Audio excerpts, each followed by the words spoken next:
नमस्कार दोस्तों, study Galaxy के यूट्यूब चैनल पे मैं आपका स्वागत करता हूं। दोस्तों, आज के इस वीडियो में हम करने वाले हैं होमोफोन्स के बारे में। तो वीडियो को स्टार्ट करने से पहले मैं एक बार आपको बता दूं कि ये होमोफोन्स होते क्या हैं। देखिए, होमोफोन्स वे शब्द होते हैं जिनका उच्चारण यानी प्रोनाउंसिएशन एक जैसा होता है, लेकिन अर्थ और स्पेलिंग अलग अलग होते हैं। तो इसमें ये क्या कह रहा है कि जो होमोफोन्स होते हैं वो ऐसे वर्ड होते हैं जिनका जो उच्चारण है या प्रोनाउंसिएशन है वो लगभग सेम होगा या थोड़ा सा अलग होगा, मतलब मिलता जुलता होगा। तो ऐसे वर्ड्स को हम बोलेंगे होमोफोन्स। लेकिन उनका जो अर्थ है यानी मीनिंग है और उनकी स्पेलिंग है वो अलग अलग होते हैं। आइए एग्जांपल से समझते हैं। जैसे यहाँ पर राइट है और यहाँ पर भी राइट है। एक राइट का मतलब होता है सही और दूसरे का मतलब होता है लिखना। दोनों की स्पेलिंग अलग है और मीनिंग भी अलग है, लेकिन उच्चारण दोनों का एक जैसा ही है। ऐसे ही यहाँ पर सी है और यहाँ पर सी है, दोनों का उच्चारण सेम है लेकिन मीनिंग और स्पेलिंग अलग अलग है। एक सी का मतलब समुद्र है और ये एस डबल ई इसका मतलब होता है देखना। तो आइए शुरू करते हैं होमोफोन्स के बारे में। देखिए, पहला वर्ड है एब्सोल्यूट। एब्सोल्यूट का मतलब होता है कंप्लीट या टोटल, जिसका मतलब होता है पूर्ण या संपूर्ण। एग्जाम्पल से समझते हैं। Absolute truth is always universal. पूर्ण सत्य हमेशा सार्वभौमिक होता है। यहाँ पर ट्रूथ कैसा है? एकदम पूर्ण है, तो इसको हम क्या बोलेंगे? Absolute truth. और अगला वर्ड है ऑब्सोलीट। दोनों का उच्चारण लगभग सेम है। तो ऑब्सोलीट का मतलब क्या होता है? आउट ऑफ डेट या नॉट इन यूज, जो अब प्रयोग में नहीं है। एग्जाम्पल से समझेंगे। This technology is now obsolete. यह तकनीक अब पुरानी हो चुकी है। अब हमने देखा यहाँ पर इसका जो प्रोनाउंसिएशन था वो क्या था? एब्सोल्यूट, और इसका था ऑब्सोलीट। ठीक है, दोनों के मीनिंग अलग है, दोनों की स्पेलिंग भी अलग है। अगला वर्ड है एब्जॉर्बेंट। एब्जॉर्बेंट का मतलब होता है एबल टू सोक लिक्विड, जो तरल को सोख सके। Cotton is highly absorbent. कपास होता है वो बहुत ज्यादा सोखने वाला होता है। तो एब्जॉर्बेंट किसको बोलेंगे? जो एक तरह से सोखने का काम करे। अगला वर्ड है एब्जॉर्बिंग। एब्जॉर्बिंग का मतलब होता है वेरी इंटरेस्टिंग, बहुत रोचक। His speech was so absorbing that everyone listened carefully. उसका भाषण इतना रोचक था कि सभी ध्यान से सुन रहे थे। तो यहाँ पर क्या है? एब्जॉर्बेंट, और यहाँ पर है एब्जॉर्बिंग। दोनों का मीनिंग अलग अलग है। पहले का मतलब है जो तरल को सोख ले, और दूसरे का मतलब है जो बहुत ही रोचक हो। अगला वर्ड है एब्स्ट्रैक्ट। अगला वर्ड है एब्स्ट्रैक्ट। एब्स्ट्रैक्ट का मतलब होता है नॉट कॉन्क्रीट, थियोरटिकल, सैद्धांतिक या कल्पनात्मक। यानी कि कोई भी चीज जिसका कोई मूर्त रूप ना हो, यानी जो सिर्फ कल्पनाओं में हो, जिसका कोई हम आकृति नहीं बना सकते, उसको हम बोलेंगे एब्स्ट्रैक्ट। जैसे हमने सीखा था एब्स्ट्रैक्ट नाउन। एब्स्ट्रैक्ट नाउन क्या होता है? एब्स्ट्रैक्ट नाउन का एग्जांपल होता है जैसे एंगर, गुस्सा। तो गुस्से को हम देख नहीं सकते कभी भी। हालांकि हमें सामने वाला जब दिखाई देता है तो उसके एक्सप्रेशन से हम अंदाजा लगा सकते हैं कि उसको गुस्सा आया हुआ है। ठीक है, यानी कि हम उसका फेस देखते हैं, फिर भी हम गुस्से को नहीं देखते हैं। तो इस तरह की जो चीजें होती हैं, इस तरह के जो भाव होते हैं, इमोशंस होते हैं, वो कैसे होते हैं? वो एब्स्ट्रैक्ट होते हैं। ठीक है, उनका कोई मूर्त रूप नहीं होता है। तो उसे क्या बोलते हैं? एब्स्ट्रैक्ट। एग्जाम्पल से समझते हैं। I find abstract art difficult to understand. मुझे अमूर्त कला समझना कठिन लगता है। यहाँ पर एब्स्ट्रैक्ट आर्ट यानी ऐसी आर्ट जिसके अंदर कोई हिडन मीनिंग हो। अगला वर्ड है एब्स्ट्रैक्टेड। एब्स्ट्रैक्टेड का मतलब होता है लॉस्ट इन थॉट, विचारों में डूबा हुआ। He looked abstracted during the meeting. वह बैठक के दौरान आत्ममग्न था। तो हमने सीखा कि जो एब्स्ट्रैक्ट होता है उसका क्या मतलब होता है? जो काल्पनिक होता है उसको हम एब्स्ट्रैक्ट बोलते हैं, और अगर एब्स्ट्रैक्टेड है तो उसको हम बोलेंगे कोई भी विचारों में डूबा हुआ है या फिर लॉस्ट इन थॉट है। अगला वर्ड है एडवर्स। एडवर्स का मतलब होता है अनफेवरेबल या हार्मफुल, हानिकारक या विपरीत। The project was cancelled due to adverse weather condition. खराब मौसम के कारण परियोजना रद्द कर दी गई। यानी जो मौसम था वो कैसा था? एडवर्स था, विपरीत था एकदम। प्रोजेक्ट के लिए फेवरेबल नहीं था। तो इस तरह से एडवर्स का मतलब हो जाएगा हार्मफुल या अनफेवरेबल। अगला वर्ड है एवर्स। एवर्स का मतलब होता है अपोज्ड या डिसलाइकिंग, विरोधी या नापसंद करने वाला। She is averse to taking unnecessary risk. वह अनावश्यक जोखिम लेने की नापसंद करती है। लेने, अनावश्यक जोखिम लेने को, वह अनावश्यक जोखिम लेने को नापसंद करती है। तो यानी कि अगर हम किसी चीज को पसंद नहीं करते हैं तो हम क्या यूज करेंगे? Averse to. तो यहाँ पर क्या था? एडवर्स, और यहाँ था एवर्स। एडवर्स का मीनिंग था अनफेवरेबल और एवर्स का मतलब था डिसलाइकिंग। अगला वर्ड है एफ्लिक्टेड। एफ्लिक्टेड का मतलब होता है सफरिंग फ्रॉम पेन या डिजीज, कष्ट, ग्रस्त या पीड़ित। Many people were afflicted with fever. कई लोग बुखार से पीड़ित हो गए। तो अगर हम किसी चीज से सफर कर रहे हैं तो हम पीड़ित हो गए हैं तो हम क्या यूज करेंगे? एफ्लिक्टेड। अगला वर्ड है इन्फ्लिक्टेड, टू कॉज पेन या डैमेज, कष्ट पहुंचाना या थोपना। The dictator inflicted pain on his enemies, तानाशाह ने अपने दुश्मनों पर कष्ट थोपा या उनको पीड़ित किया। तो यहाँ पर क्या था, एफ्लिक्टेड, जिसका मतलब जिसके ऊपर जिसको पीड़ा हो रही है वो क्या है, एफ्लिक्टेड। और जो दूसरों को पीड़ित कर रहा है तो यहाँ पर उसके लिए क्या यूज करेंगे, इन्फ्लिक्टेड।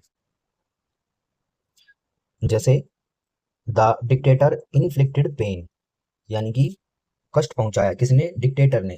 तो अगर हम किसी और को कष्ट पहुंचाते हैं तो इन्फ्लिक्टेड यूज होगा, और जो कष्ट पहुंचाने के बाद जो पीड़ित है उसके लिए हम क्या यूज करेंगे, एफ्लिक्टेड। अगला वर्ड है ऑल्टरनेट। ऑल्टरनेट का मतलब होता है every other occurring in turns, बारी बारी से, यानी एक के बाद एक। We go to school on alternate days, हम एक दिन छोड़कर स्कूल जाते हैं। ठीक है, तो अल्टरनेट डेज मतलब एक दिन छोड़कर अगले दिन स्कूल जाता है वो, तो कैसे जाता है वो, अल्टरनेट डेज पे जाता है। अगला वर्ड है अल्टरनेटिव, जिसका मतलब होता है ऑप्शन या चॉइस या विकल्प। This medicine is an alternative to surgery, यह दवा ऑपरेशन का विकल्प है, यानी कि सर्जरी कराने की जरूरत नहीं है, इस मेडिसिन से भी काम चल सकता है, तो यानी कि वो सर्जरी का विकल्प हो गई। तो यहाँ पर ये जो अल्टरनेट है यानी कि एवरी अल्टरनेट, एक के बाद एक, और ये जो अल्टरनेटिव है इसका मतलब होता है ऑप्शन। तो दोनों का मीनिंग अलग अलग है। अगला है ऑल्टरकेट। ऑल्टरकेट का मतलब होता है टू क्वेरल, झगड़ना या बहस करना। The neighbours begin to altercate over parking space, पड़ोसी पार्किंग को लेकर झगड़ने लगे। तो यहाँ पर जो ऑल्टरकेट है उसका क्या मीनिंग निकल के आ रहा है, झगड़ना या बहस करना। अगला वर्ड है एमिएबल, इसका मतलब होता है फ्रेंडली, काइंड, मिलनसार या दयालु। She is an amiable girl with a kind heart, वह एक मित्रतापूर्ण और दयालु लड़की है। यानी एमिएबल का मतलब निकल के क्या आ रहा है, फ्रेंडली। अगला वर्ड है एमिकेबल, सौहार्दपूर्ण, इसका मतलब होता है पीसफुल, विदाउट कॉन्फ्लिक्ट, शांतिपूर्ण या सौहार्दपूर्ण। They reached N amicable agreement after the dispute, विवाद के बाद उन्होंने सौहार्दपूर्ण समझौता किया। तो इनको कैसे डिफरेंस करेंगे कि जो एमिएबल है वो फ्रेंडली या काइंड है और ज्यादातर इंसानों के लिए यूज होता है, ठीक है, या लिविंग थिंग्स के लिए यूज होता है। और जो एमिकेबल है यानी कि शांति प्रिय है या शांतिपूर्ण है, सौहार्दपूर्ण है, तो ये जो वर्ड है ये यूज होगा माहौल के लिए या एक सिचुएशन के लिए। अगला वर्ड है एम्यूज्ड। एम्यूज्ड का मतलब होता है एंटरटेन्ड या फिर फीलिंग हैप्पी, मजाकिया या खुश। The children were amused by the clown's tricks, बच्चे जोकर की हरकतों से खुश हुए। क्लाउन का मतलब होता है जोकर, यानी जो बच्चे थे वो खुश हुए, एम्यूज हुए, किसकी वजह से, क्लाउन की ट्रिक्स की वजह से। तो एम्यूज्ड का मतलब हो गया एंटरटेन्ड या फीलिंग हैप्पी। अगला है बेम्यूज्ड। बेम्यूज्ड का मतलब होता है कंफ्यूज्ड या पजल्ड, भ्रमित या उलझन में। He looked bemused after hearing the strange news, अजीब खबर सुनकर वह दिग्भ्रमित दिखा या भ्रमित हो गया या उलझन में दिखा। तो एम्यूज्ड का मतलब खुश है और बेम्यूज्ड का मतलब वो पजल्ड है या कंफ्यूज्ड है। अगला वर्ड है एप्रिशिएबल। एप्रिशिएबल का मतलब होता है नोटिसेबल या कंसीडरेबल, काफी या उल्लेखनीय। There has been an appreciable improvement in her health, उसकी सेहत में पर्याप्त सुधार हुआ है। अगला वर्ड है एप्रिशिएटिव, शोइंग प्रेज, प्रशंसा करने वाला। The audience was highly appreciative of his performance, दर्शक उसकी प्रस्तुति से बहुत प्रभावित हुए। तो हमने दो वर्ड सीखे यहाँ पर, एप्रिशिएबल या एप्रिशिएटिव। एप्रिशिएबल का मतलब होता है कंसीडरेबल, यानी जिसको कंसीडर किया जा सके, और एप्रिशिएटिव यानी जिसकी प्रशंसा की जा सके। ठीक है, अब यहाँ पर उसकी सेहत में सुधार हुआ है, तो यानी कि क्या हुआ है, एप्रिशिएबल इंप्रूवमेंट हुआ है। और प्रशंसा की है तो the audience was highly appreciative, यानी कि वो ऑडियंस क्या कर रहे थे, उसकी परफॉर्मेंस को एप्रिशिएट कर रहे थे, तो वो कैसे हो गए, ऑडियंस एप्रिशिएटिव हो गए। अगला वर्ड है आर्डर। आर्डर का मीनिंग होता है ग्रेट एंथुसियाज्म या पैशन, जोश या उमंग। He worked with great ardour to achieve his goals, उसने अपने लक्ष्य हासिल करने के लिए बड़े उत्साह से काम किया। अगला वर्ड है आर्डुअस, जिसका मीनिंग होता है वेरी डिफिकल्ट रिक्वायरिंग एफर्ट्स, बहुत कठिन या मेहनत वाला। Mountain climbing is an arduous task, पहाड़ पर चढ़ना एक कठिन कार्य है। तो आइए समझते हैं दोनों वर्ड को। पहला वर्ड था आर्डर। आर्डर का मतलब क्या था, एक तरह से जोश या उमंग, ठीक है। ही वर्क विद ग्रेट आर्डर, उसने काम कैसे किया, बड़े ही जोश और उमंग के साथ। और ये क्या था, आर्डुअस, ठीक है। तो यानी कि जो माउंटेन क्लाइंबिंग जो काम है वो कैसा है, वो बहुत ही आर्डुअस है, हार्ड है, बहुत कठिन है, मेहनत वाला है। तो ये वाला जो आर्डर था इसका मीनिंग निकल के आ रहा है जोश या उमंग, और इस वाले का मीनिंग निकल के आ रहा है बहुत कठिन या मेहनत वाला। अगला वर्ड है आर्बिट्रेरी, जिसका मतलब होता है based on random choice not logic, मनमानी या अतार्किक। आर्बिट्रेरी यानी जो हमने मान लिया है, ठीक है, जिसका कोई अस्तित्व है नहीं, तो उसको हम क्या बोलेंगे, arbitrary. The decision seemed completely arbitrary, वह निर्णय पूरी तरह मनमाना लगा। डिसीजन कैसा था, एकदम अतार्किक था, मनमाना था। तो कैसा डिसीजन हो गया, आर्बिट्रेरी। अगला वर्ड है आर्बिट्रेट, जिसका मतलब होता है to settle dispute as mediator, मध्यस्थ बनकर फैसला करना। तो जज was called to arbitrate the dispute. तो आर्बिट्रेट का मतलब क्या निकल के आ रहा है कि मध्यस्थता कर कर किसी का फैसला करना, और आर्बिट्रेरी का मतलब निकल के आ रहा है जो अतार्किक हो। आर्बिट्रेट का मतलब मध्यस्थ बनकर फैसला करना। तो विवाद को सुलझाने के लिए न्यायाधीश को बुलाया गया।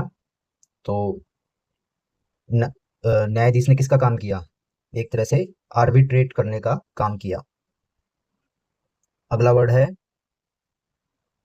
अराई। अराई का मतलब होता है नॉट एज प्लान्ड या आउट ऑफ ऑर्डर, बिगड़ा हुआ या अस्त व्यस्त। The the plan went awry due to lack of funds, पैसों की कमी के कारण योजना बिगड़ गई। यानी कि जो प्लान बनाया था वो कैसा हो गया, बिगड़ गया। किस वजह से, क्योंकि वो एज प्लान नहीं चला या एकदम अस्त व्यस्त था। तो अराई का मीनिंग क्या हो गया, एकदम अस्त व्यस्त। अगला वर्ड है वेरी। वेरी का मतलब होता है कॉशियस या अलर्ट, सतर्क या सावधान। The soldier was always very of danger, सैनिक हमेशा खतरे के प्रति चौकन्ना था। चौकन्ना था मतलब कैसा था, वो वेरी था। अगला वर्ड है राई। राई का मतलब होता है ट्विस्टेड एक्सप्रेशन, आयरनिक, तिरछा या मजाकिया सा। ही गेव ए राई smile after losing the match, match हारने के बाद उसने एक तिरछी या विडंबनापूर्ण मुस्कान दी। यानी उसके एक्सप्रेशन कैसे थे, हारने के बाद ट्विस्टेड थे। तो इस तरीके से यहाँ पर हमने 3 वर्ड सीखे जिनकी प्रोनाउंसिएशन एक जैसी है, अराई, राई और वेरी। अराई का मतलब होता है अस्त व्यस्त, वेरी का मतलब होता है सतर्क या सावधान, और राई का मतलब होता है विद ट्विस्टेड एक्सप्रेशन।